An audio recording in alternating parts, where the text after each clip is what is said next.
But so the other argument that I thought was interesting, so the Prager argument in this case, is that basically on the macro level, or sorry, on the micro level, that yes, we can have atheists and non-believers and we can all pick our own morality and that's all okay. But his argument really is that on a societal level that you need this outside force basically to temper the parts of humans that get out of control, sort of. So you've already sort of answered this, but is there anything you want to kind of Yeah, I mean, I think it's a very bleak view of human nature, and I think that many kind of people who are generally secular but believe in religion have, without religion, I could do without religion, but if those people don't have religion, they will all become murderous, crazy people.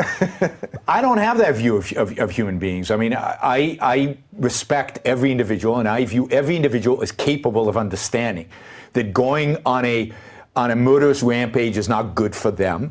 I think that if we educated people well and if we held up high expectation, people would understand that stealing, lying, and cheating is not good for them, that the negative consequences that they would bear would far exceed any superficial benefit they might get from it. And when I explain to audiences, look, lying just is a stupid survival strategy. It just doesn't work. It's not good for you. It's not good for you psychologically. And Jordan Peterson, who you've had on this show, has some wonderful segments on lying and what it does to you psychologically. He's a psychologist. He can talk about that.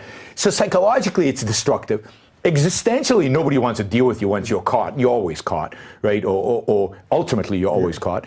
It just is a bad strategy. So what I want to do is say, look, people, instead of having to go to another power, or instead of saying there is no morality, or saying, well, morality is subjective, whatever you feel like, I want to say, let's use the same tools that we use to evaluate other things in life which we accept are objective. Let's use those tools, the tool of reason, to evaluate what leads to a successful life.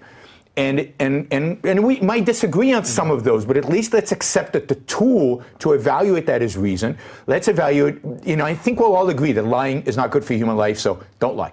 I think we'll all agree that facts are better than falsehood. So honesty is a broad concept, which is not just being honest to other people, but being honest to yourself. Right. We have to agree what the facts are, which is becoming an increasing problem, but... Sure, but how we approach what are facts, that is a question of epistemology. It's a question of science, if you will.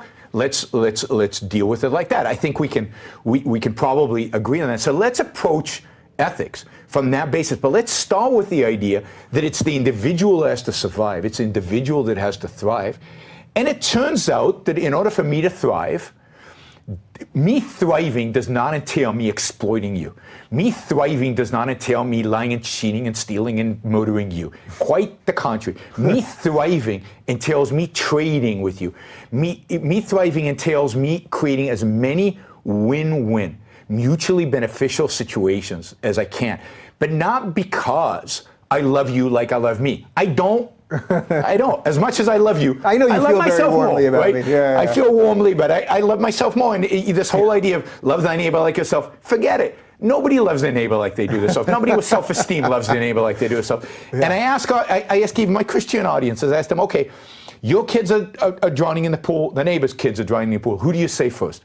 Anybody saves their own kids first. And I say, you shouldn't be embarrassed about that fact. You should be proud of that fact. They're your kids. You love them more than your neighbor's kids. It's okay to save them first. I would also try to save the neighbor's kids, but only after I saved mine. No, I don't